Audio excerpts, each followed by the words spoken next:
আসসালামু আলাইকুম বন্ধুরা, শুভ বিকেল। কেমন আছেন সবাই?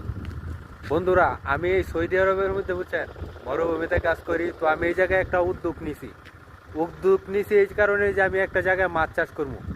একটা হাউস আছে, হাউসটা আমার সামনে আপনারা দেখেন। এই যে দেখেন, এই জায়গায় এই হাউসটার মধ্যে এক সময় পানি থাকতো। এই যে এটা ঘাট, এই জায়গায় গোসল করতো সৌদির মহিলারা, মানে ওরা গোসল টোসল করতো। তো এটা ওই যে দেখেন কিছু ফাড়া আছে, এটা আমি সিমেন্ট দিয়ে বন্ধ করবো। এটি বন্ধ করে এই জায়গায় পানি দা ভরমু বইরা। আমার কফিলে মাছের খামার আছে, তো কফিলের মাছের খামারেতে মনে করেন তেলাপিয়া আনমু ভালো দীক্ষা।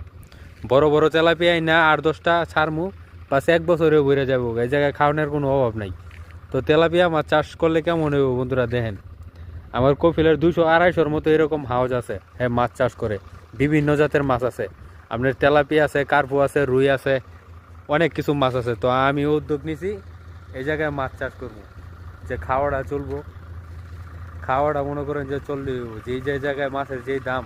তো বন্ধুরা, আমার প্ল্যানটা কেমন অবশ্যই কমেন্টে জানাবেন, লাইক করবেন, পাশে থাকবেন। ইনশাল্লাহ আমিও পাশে থাকবো। সবাই ভালো থাকবেন।